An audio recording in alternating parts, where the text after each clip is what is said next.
इस्लामी विद्रोहियों की ओर से सीरिया में सत्ता पर काबिज होने के बाद से ही पूरी दुनिया की नज़र वहां के हालात पर बनी हुई है। इस बीच घटनाक्रम के 24 घंटे पूरे हो जाने के बाद भारत ने सोमवार को देश में स्थिरता लाने के लिए सीरिया की अगुवाई वाली समावेशी और शांतिपूर्ण राजनीतिक प्रक्रिया की वकालत की है। विदेश मंत्रालय ने कहा है कि दमिश्क में भारतीय दूतावास भारतीय समुदाय की सुरक्षा के लिए उनके साथ संपर्क में है। भारत काफ़ी पहले ही वहां के हालात पर नज़र बनाए हुए है। 2 दिन पहले ही भारत सरकार ने सभी भारतीय नागरिकों के लिए देर रात एक एडवाइजरी जारी की थी। इसमें सलाह दी गई थी कि वे अगले सूचना तक सीरिया की यात्रा करने से पूरी तरह बचें। एडवाइजरी में आपातकालीन हेल्पलाइन नंबर और ईमेल आईडी भी साझा की गई थी। विदेश मंत्रालय ने सीरिया में वर्तमान में सभी भारतीयों से दमिश्क में भारतीय दूतावास से संपर्क में रहने की अपील की थी। इसके अलावा सलाह दी थी कि जो लोग वहां से निकल सकते हैं वे जल्द से जल्द उपलब्ध वाणिज्यिक उड़ानों के जरिए सीरिया छोड़ दें। जो लोग ऐसा नहीं कर सकते हैं वे अपनी सुरक्षा को लेकर सतर्क रहें। इससे पहले सीरिया में 20 साल तक शासन करने वाले बशर अल असद का शासन खत्म हो गया है। 13 दिन के अंदर विद्रोही बलों ने अलेप्पो से लेकर हमा तक एक के बाद एक शहरों पर कब्जा किया और फिर राजधानी दमिश्क पर धावा बोल दिया। विद्रोहियों का यह अभियान कितना बड़ा था इसका अंदाजा इसी बात से लगाया जा सकता है कि शनिवार रविवार के बीच दमिश्क घेरने के बाद उसने दोपहर तक राजधानी पर कब्जा भी कर लिया। इसके बाद सीरियाई सेना के पास नेतृत्व की भारी कमी दिखी और उसके कई सैनिक बॉर्डर पार कर पड़ोसी देशों में शरण के लिए पहुंचने लगे। इस तरह विद्रोही बलों ने असद परिवार की 50 साल की सत्ता उनसे छीन ली।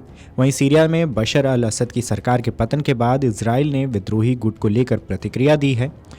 प्रधानमंत्री बेंजामिन नेतन्याहू ने कहा है कि यह पश्चिम एशिया के लिए एक ऐतिहासिक दिन है। हालांकि उन्होंने संभावित खतरे के खिलाफ कदम उठाने पर जोर दिया है। सीरिया से बशर अल असद के भागने और वहां विद्रोही गुटों के कब्जे के बाद सीरियाई सेना के हथियारों के गलत हाथों में पड़ने का खतरा पैदा हो गया था।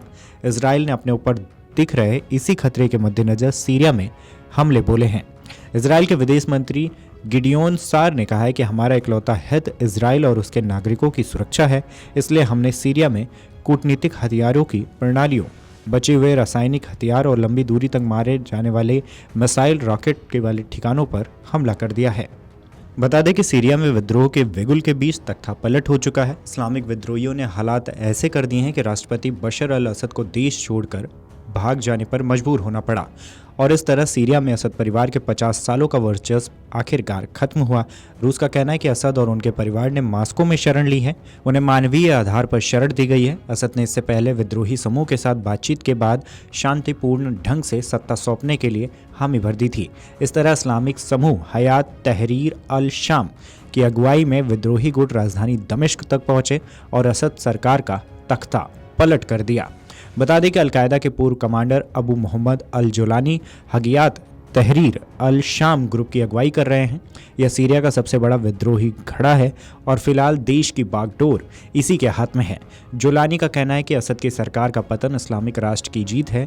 इस समय सीरिया में हालात ऐसे हैं कि सीरियाई नागरिकों ने बशर अल असद के दिवंगत पिता हाफिज अल अशद की देश भर में लगी मूर्तियों को भी तोड़ दिया है। वीडियो डेस्क अमरउजाला.com। अगर आप ये वीडियो YouTube पर देख रहे हैं तो हमारे चैनल को सब्सक्राइब कर बेल आइकन दबाएं और Facebook पर देख रहे हैं तो हमारे पेज को लाइक करें। 8 मिलियन प्लस सब्सक्राइबर, आपके इस भरोसे के लिए बहुत धन्यवाद।